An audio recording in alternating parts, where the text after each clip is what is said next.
নমস্কার বন্ধুরা, welcome back to live আড্ডা ফুটবল। তো বন্ধুরা, আরও একটা নতুন ভিডিওতে তোমাদের সকলকে স্বাগত জানাই।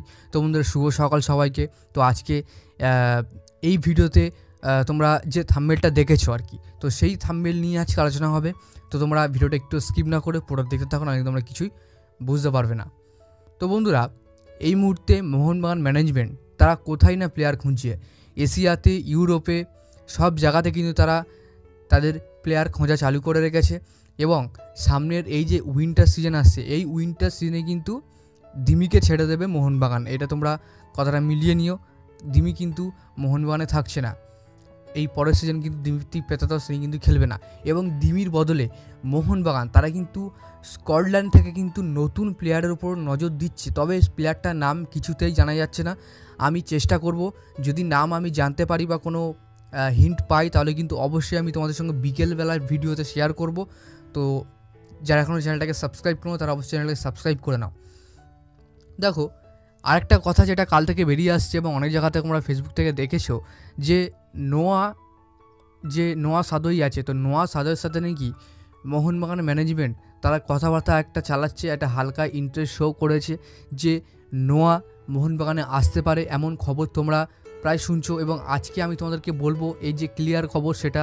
দেখো, নোয়া কিন্তু বর্তমানে একটা ডিলের মধ্যে আছে কেরালার সাথে। তো সেক্ষেত্রে কিন্তু তার সাথে এখনও চুক্তি শেষ হয়নি কেরালার। তো মোহনবাগানে আসার কিন্তু কোনো রকম কোনো চান্সই নেই নোয়ার। তো সেক্ষেত্রে তোমরা এই আশাটা ছেড়ে দাও। যেখান থেকে তোমরা এই খবরটা শোনো না কেন, এটা কিন্তু একমাত্র ভুয়ো খবর। কোথা থেকে না, শুধুমাত্র ইনস্টাগ্রাম থেকেই ছড়ানো হচ্ছে এবং আমাকে দুজন স্ক্রিনশট তুলে পাঠিয়েছে। তো সেইটাই নিয়ে আজকে এই গুজবটা নিয়ে আজকে তোমাদেরকে বললাম। তো আশা করছি তোমাদের আর বুঝতে অসুবিধা হলো না। এরপরে তোমাদের আপডেট দেবো দিমিকে নিয়ে। দেখো, দিমি সম্প্রতি শোনা যাচ্ছে যে ইস্টবেঙ্গলে যাচ্ছে।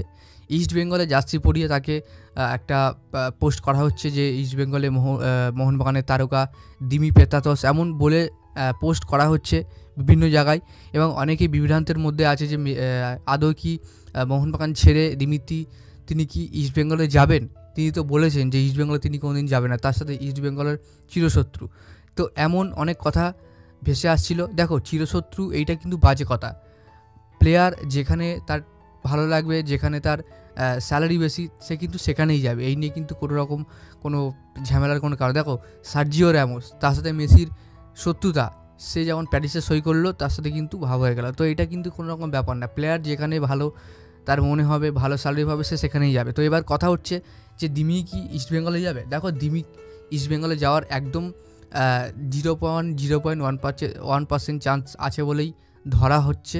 কারণ ট্রান্সফার মার্কেটে কোনো রকম কোনো আপডেট এই বিষয়ে দেওয়া হয়নি যে দিমিত্রি তিনি ইস্টবেঙ্গলে যাচ্ছেন। তবে পরবর্তীকালে কোনো আপডেট আমার কাছে এলে আমি কিন্তু সবার প্রথমে তোমার সঙ্গে শেয়ার করব। তো তার জন্য কি তোমাদের চ্যানেলটা সাবস্ক্রাইব করে রাখতে হবে। তো যাক বন্ধুরা, আজকের জন্য ভিডিওটা এতটাই ছিল। ভিডিওটা ভালো লাগে